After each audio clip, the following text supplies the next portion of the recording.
Boa noite, irmãos e irmãs. Vamos dar glória ao nosso único Senhor. Que a graça do Senhor Jesus Cristo, o amor de Deus e a presença do Espírito Santo estejam com todos vocês. Deus é amor. De tal modo, o Pai nos tem agraciado com o seu amor, que somos chamados filhos e filhas de Deus. Neste culto, todos movidos pelo seu amor, celebremos com alegria e adoremos ao Pai, que nos criou, que nos preserva e nos sustenta a cada instante.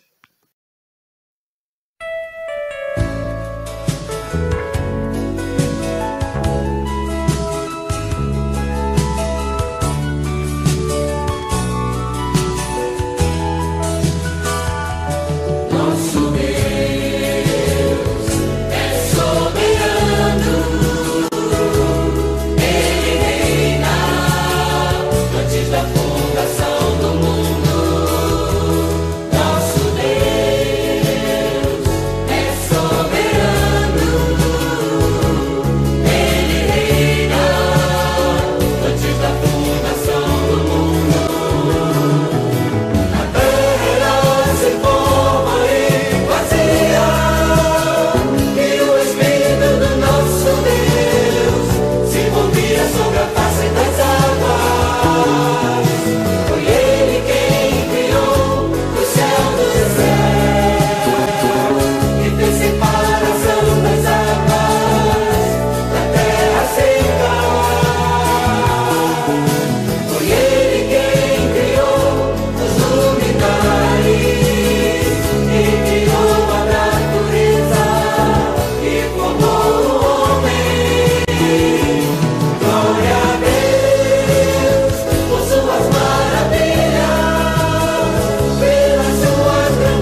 Pai, nós te adoramos, pois Tu és soberano. Te adoramos, pois nos criaste a Tua imagem e semelhança, nos preenchendo de amor por meio do Espírito Santo. Te adoramos por ser o Criador de todas as coisas. Te agradecemos pela natureza, pela chuva que cai lá fora, pelas nossas vidas, pelo nosso abrigo, pelo dom que é respirar. Te adoramos, pois só Tu és digno de glória e louvores. Em nome e por amor de Jesus. Amém. Irmãs e irmãos, apresentamo-nos diante de Deus, nosso Pai, com humildade e fé, pois muitas vezes nos desviamos do seu caminho. Mas com amor, Ele nos convida ao arrependimento e à nova vida. Portanto, supliquemos a Deus o seu perdão por meio de Jesus Cristo, nosso Salvador. Amém.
Declaração de perdão.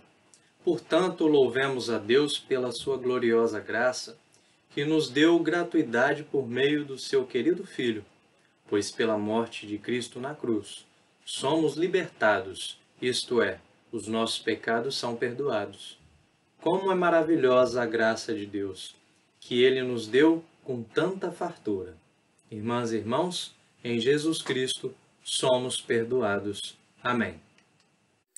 Diz o profeta Isaías: Alegrem-se e louvem a Deus, pois o santo e poderoso Deus de Israel mora no meio do seu povo. Isaías 12, 6. Embora haja no mundo incertezas e aflições, principalmente nesse período da pandemia do Covid-19, nós vivemos a realidade do reino de Deus que já chegou, com a presença de Jesus Cristo e a comunhão do Espírito Santo. Portanto, cantemos com alegria.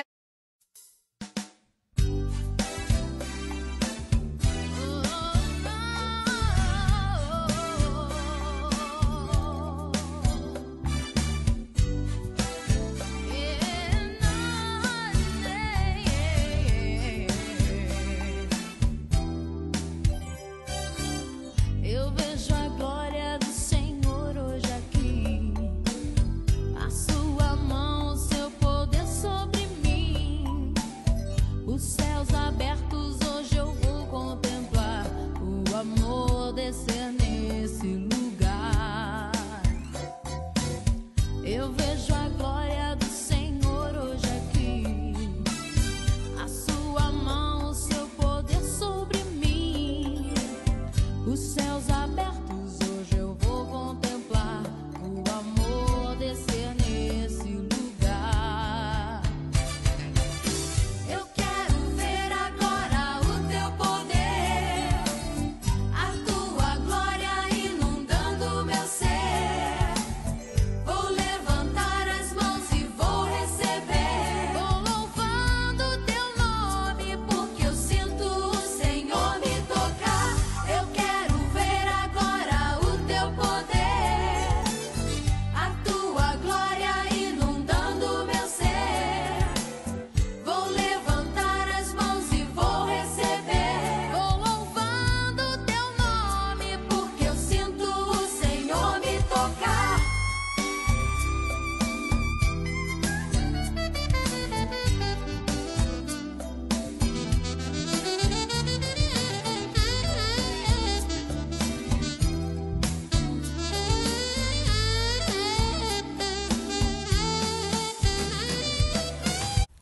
Louvor. Sabemos que no mundo existem poderes que se opõem ao avanço do reino de Deus, provocando desigualdades, explorações, preconceitos, violências e injustiças. Mas cremos que Jesus Cristo, em comunhão com o Pai e com o Espírito Santo, conduz essa obra do início ao fim. Então, podemos sonhar com um futuro bom. Por isso, com esperança, cantamos. Sonho.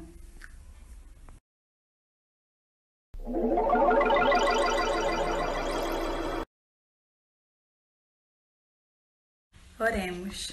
Senhor Deus e Pai, que neste momento o Senhor conduza a Tua palavra, que ela venha alcançar os nossos corações, Senhor, que nós possamos ser abençoados e produtivos através dela.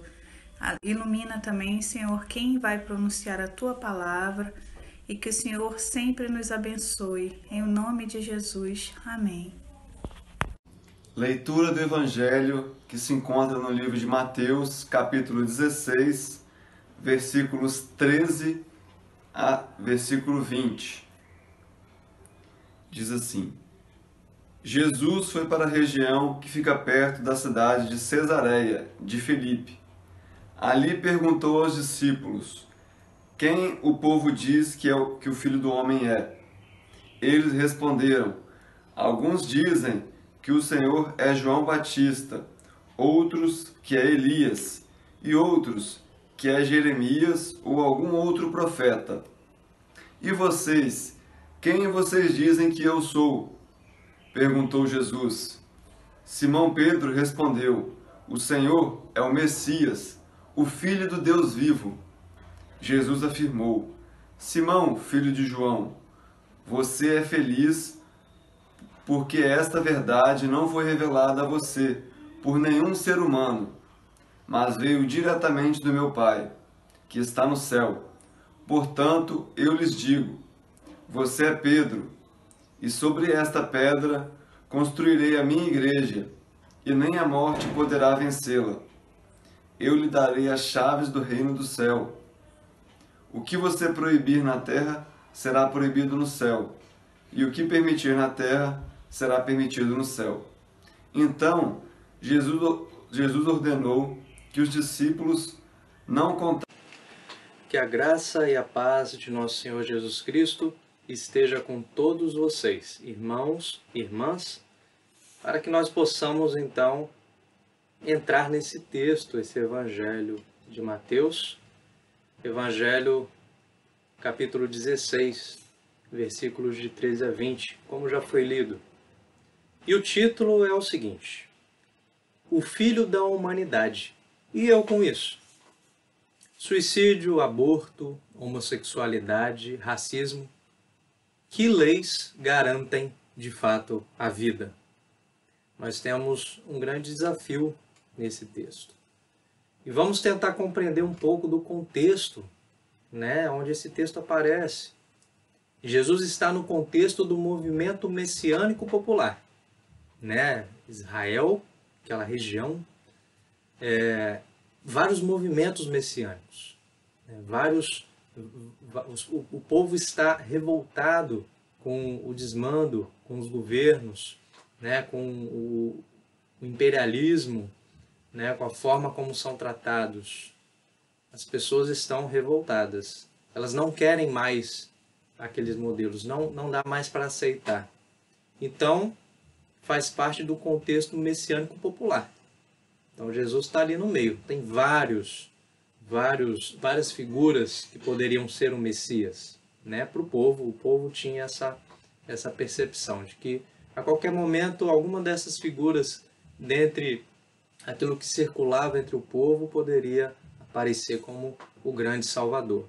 O povo quer o fim das distopias, né? Porque a utopia é aquilo, por exemplo, a utopia do reino, né? Uma vida de esperança, uma vida onde as pessoas se respeitam. E aí a distopia disso é a falta de respeito, a falta de esperança, né? A opressão. Então o povo quer o fim das distopias que o Império Romano trouxe. Uma utopia que reverta essa história distópica, né? Então, o Império Romano, juntamente com as elites, transformou completamente a realidade. Então, qualquer utopia, né, de um país, uma nação de paz, onde as pessoas prosperam com igualdade, isso aí não existe sob o domínio romano. O povo sentia a necessidade de um salvador, porém, que salvador as pessoas esperam? Muitos nomes surgem. Então, João Batista, né, que era um ferrenho crítico dos opressores romanos e seus aliados, ou seria Elias ou Jeremias? Quem seria, né, esse salvador que todos esperam? E Jesus, nesse texto, ele aparece estar em crise, né? Será que as pessoas estão percebendo quem ele é? Parece que tem um pouco essa pergunta aí. Às vezes nós estamos em crises existenciais e nos perguntamos se as pessoas têm ideia de quem somos. Quem nunca passou por uma crise existencial? Nessa pandemia, então, acho que muitos de nós viveu ou está vivendo talvez várias crises existenciais, né? O que será de nós? O que será de nós? Então, há pessoas que nos julgam, né, ou que nos julgaram, ou criaram expectativas sobre nós em algum momento, em algum tempo atrás. E anos depois, ou período depois, nos encontram e se chocam com alguém completamente diferente daquela expectativa. E aí isso cria essas perguntas, né? Quem será que é? Não é mais o mesmo? Ou quem as pessoas acham que eu sou? Então Jesus está um pouco vivendo ou colocando essa pergunta para seus discípulos e discípulas. E muita gente em nossa sociedade é perseguida pelo que pensa e pelo que é, né? Os homossexuais, gente preta, os que sofrem depressão, são algumas das vítimas dessa sociedade que aguarda por um Salvador armado até os dentes e nada preocupado com o sofrimento de seu povo e do meio ambiente. O que vemos é uma população brasileira que não está nem aí para essa forma de lidar com o outro, né? Esse jeito de respeitar as pessoas que não é respeito, é de peitar, né? De confronto, de querer oprimir, né? Então nós estamos vivendo isso, né? E às vezes a gente se pergunta, né? Quem será o nosso Salvador? Né? E o que acham que eu sou? O que as pessoas pensam que eu sou? Então essa relação de desconfiança está muito presente, né? Enquanto o mundo vai se destruindo aí pelos desmandos dos governantes. Temos acompanhado que muitas pessoas que desejam fazer o bem ou que estão agindo para fazer o bem são perseguidas e expostas, mesmo sendo as vítimas, né? Mesmo elas sendo as vítimas de um sistema que prioriza a morte e não a vida. Há vários relatos aí de situações de pessoas querendo fazer o bem ou pessoas procurando por justiça, né, porque foram oprimidas de alguma forma, sofreram alguma violência e ao invés de serem acolhidas, defendidas, são ainda mais expostas e colocadas como culpadas. Então nós temos essa forma de uma sociedade doente que quer oprimir sendo exposta diariamente para nós.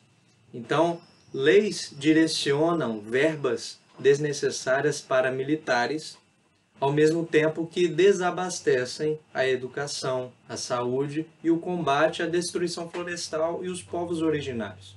É isso que nós estamos vendo aí. Uma ajuda para os pobres que vai passar a ser aí metade do que se ganhava até então na pandemia, enquanto as elites, os militares e grandes corporações ganham milhares e milhares de reais para salvar a economia. Então, isso a gente vê como é desigual, né? Isso é a nossa realidade. E aí essa pergunta, né, essa crise existencial, ela aparece principalmente para os que mais sofrem, né? Aqueles que querem ajudar e principalmente os que mais sofrem estão se perguntando, né, o que as pessoas estão percebendo a respeito de mim, né? Então é preciso avaliar isso também, porque às vezes as pessoas elas entram nessa distopia, elas acabam sendo engolidas por isso e não conseguem visualizar a utopia, que é possível. Então a pergunta que nós trazemos é muito importante e ela também é perigosa. Quem o povo diz que o Filho do Homem é? Essa pergunta que Jesus faz, ela é importante e ela é perigosa. E é uma pergunta que ela não é uma pergunta jogada no ar. É uma pergunta de reflexão, mas que precisa gerar uma ação.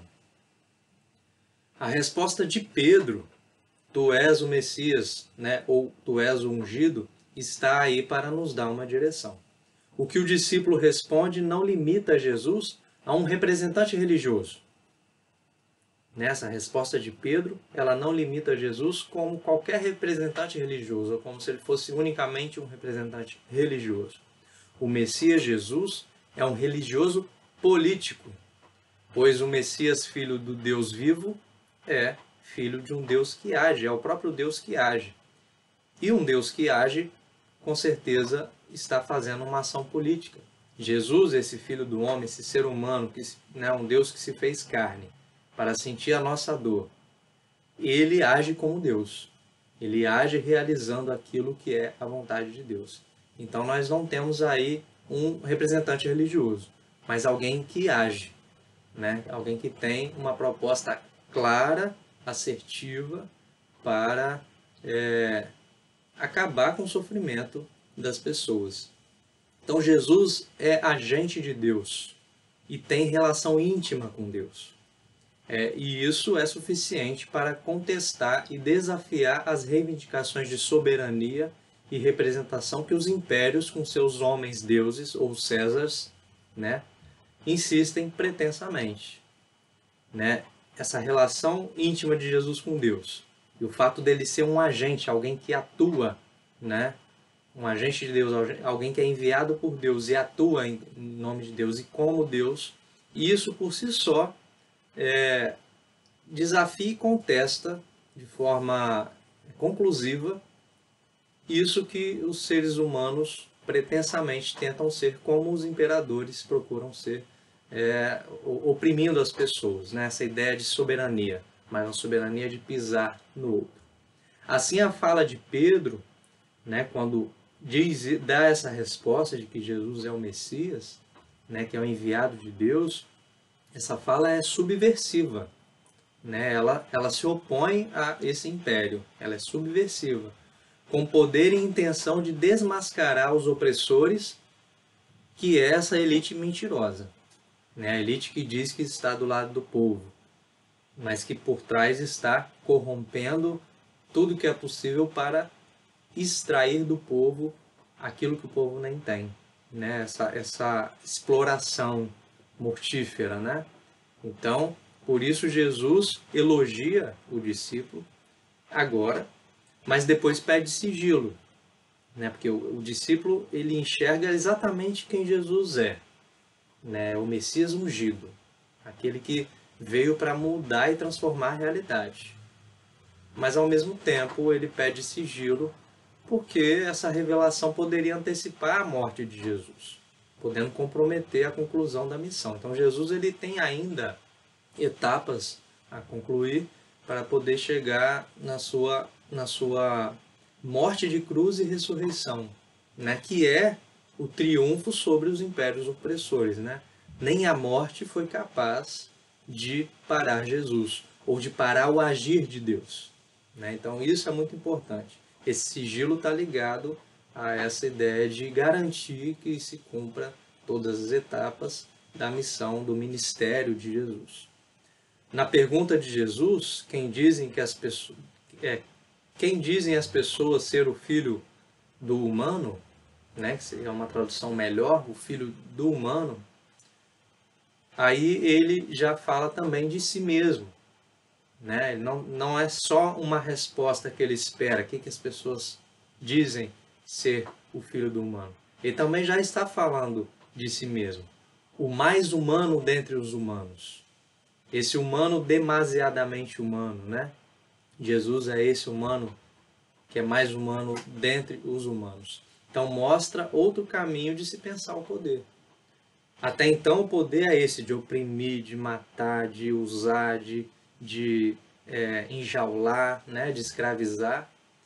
E aí Jesus, sendo o humano mais que todos os humanos, ele mostra aí outro caminho de se pensar o poder.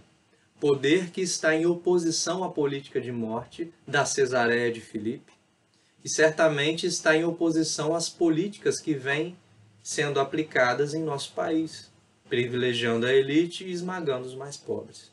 Então é importante olhar que essa pergunta de Jesus, ela vai provocar uma ação bastante significativa, uma ação bastante assertiva e uma ação que precisa de um raciocínio político.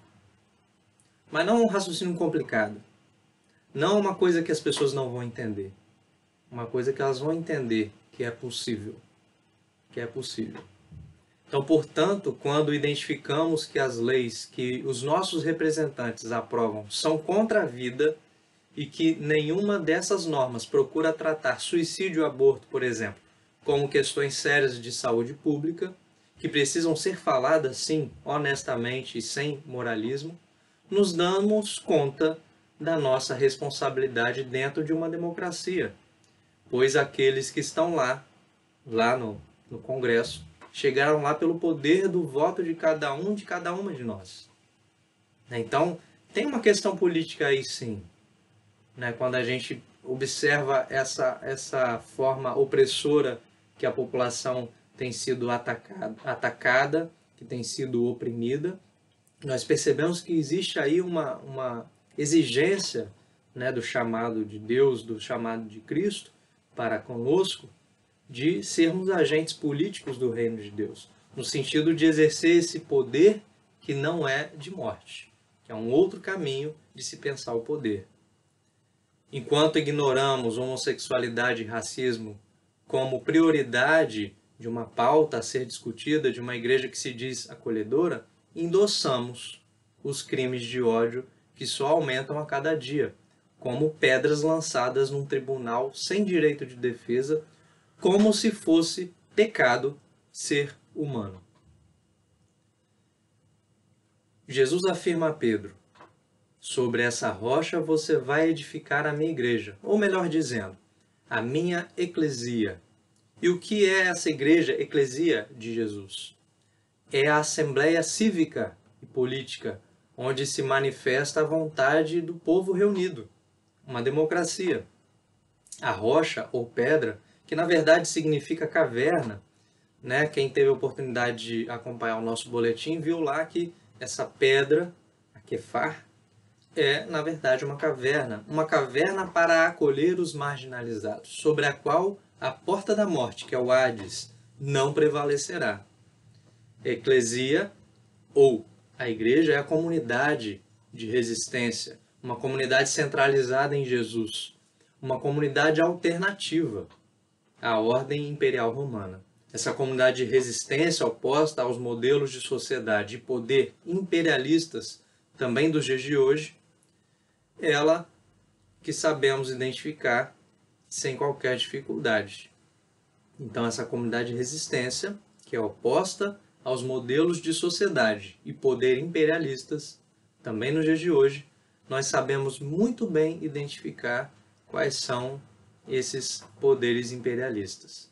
Então, a comunidade de resistência ela está atenta, né? Essa comunidade dessa caverna de acolher marginalizados, quando ela é assim, conforme a vontade de Jesus, ela está atenta e consegue identificar, né, esse sistema. Né? Ela se identifica porque ela acolhe os que sofrem mais o poder opressor desse sistema. Jesus fala para essa comunidade subversiva ou política: eu lhe darei as chaves do reino do céu. O que você proibir na terra será proibido no céu, e o que você permitir na terra será permitido no céu. Ao invés de proibir ou permitir, a interpretação é de que Jesus fala em ligar ou desligar algo, pois proibir e permitir nos parece esse poder de incluir ou excluir pessoas do céu, né? Pessoas que são desejadas e aquelas que são indesejadas. Então não faz sentido para nós, que estamos falando de uma comunidade acolhedora. Abrir e fechar é interpretar e ensinar o que a vontade ou a lei de Deus proíbe ou permite, como uma expressão do reinado de Deus. É comunidade dos marginalizados, aquela que se opõe aos opressores. É que tem o poder agora de interpretar a Escritura, e não mais o templo e seus religiosos, né? Aqueles que representam o discurso autoritário e ditador do Império Romano ou dos governantes e líderes religiosos que ocupam grande espaço na TV aberta e também no espaço de poder político, né, no nosso país. Então essa comunidade ela recebe aí de Jesus essa autoridade, esse poder de interpretar a Escritura, interpretar a partir da sua dor, a partir da sua realidade, o que faz sentido, né? Em oposição aos que oprimem. Irmãos e irmãs, desligar tem a ver com reajustar as leis e constituições às novas circunstâncias a fim de garantir a vida. Desligar é ajustar esse modo de organizar a sociedade, que não está sendo bom para ninguém, de uma outra forma, a fim de garantir a vida.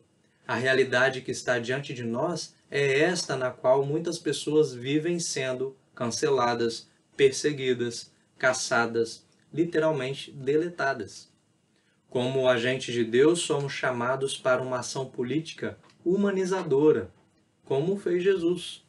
Humanizadora quando, humildemente, entendemos que a nossa comunidade não pode ser um templo de poder mortífero, opressor, mas uma comunidade acolhedora dos marginalizados. E quem são os marginalizados da nossa sociedade? Não devemos fugir dos temas que chamamos de polêmicos, pois assim estamos apenas nos omitindo da responsabilidade de nos reunir em Assembleia Democrática para debater e alterar as leis que oprimem. Devemos ter clareza que essas leis são desligáveis pelo poder dado por Jesus Cristo à comunidade. Politicamente, que ação assumiremos como comunidade acolhedora das pessoas marginalizadas, a fim de cumprir com a vontade a lei de Deus. Então nós temos esse desafio de assumirmos como uma comunidade acolhedora. É essa comunidade, é sobre essa forma de ser comunidade, de sociedade, que Jesus quer edificar a sua igreja. É em torno disso que ele quer organizar essa nova sociedade do reino dos céus. Então nós temos aí esse desafio, que o Espírito da sabedoria nos alimente para que se estabeleça no meio da humanidade o reino de Deus. Amém. Irmãs e irmãos, oremos pela palavra proclamada. Que Deus a faça frutificar em nossos corações e que sejamos alegres, fiéis e perseverantes seguindo Jesus Cristo nosso Senhor. Elevemos também nossas intercessões pelos enfermos, enlutados, desanimados, desempregados, pelos que passam fome e pelas crianças abusadas sexualmente, que tristemente foi tão noticiado essa semana pelos meios de comunicação. Oremos também pelos governantes, para que governem bem, de modo a repercutir na melhoria do povo. Oremos. Querido Deus, te agradecemos pelo seu infinito amor. Amor esse que nos é manifestado através do cuidado, do consolo e da companhia. Amor esse que é visto através da sua criação e principalmente através de pessoas. Pessoas que escolhem a gentileza, a sensibilidade, a empatia, o afeto. Pessoas que escolhem estender a mão, ouvir, ajudar. Pessoas que não se calam, clamam por justiça, combatem a desigualdade e a violência. Pessoas que escolhem construir e espalhar o seu reino aqui e agora. Para todos. Agradecemos o seu amor, que não nos promete uma vida pacata, mas que promete a sua companhia em todos os momentos. Agradecemos a sua misericórdia, pois ela se renova sobre nós dia após dia. Pedimos que nos ajude a reconhecer os seus sinais em absolutamente tudo, para que sejamos inspirados por ti a sermos a lembrança sua por onde formos, e que, para isso, nos encorajem a ir sempre. Que nosso desejo seja caminhar contigo o caminho da vida, em nome do seu Filho Jesus, sinal do seu amor maior por nós. Amém.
Envio.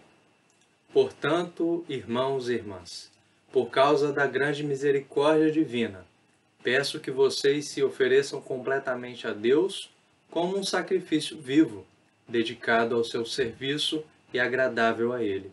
Esta é a verdadeira adoração que vocês devem oferecer a Deus. Não vivam como vivem as pessoas deste mundo, mas deixem que Deus os transforme por meio de uma completa mudança da mente de vocês. Assim vocês conhecerão a vontade de Deus, isto é, aquilo que é bom, perfeito e agradável a Ele. Ide em paz, ide para amar e servir ao Senhor. Recebam a bênção. Que a graça e a misericórdia de nosso Senhor Jesus Cristo, o Filho da humanidade, cujo espírito de sabedoria instruiu e nos instrui agora, que assim nos abençoe o Deus de amor, que nos faz mais humanos, a nós, os familiares, amigos, e abençoe toda a face da terra, hoje e para todos sempre. Amém.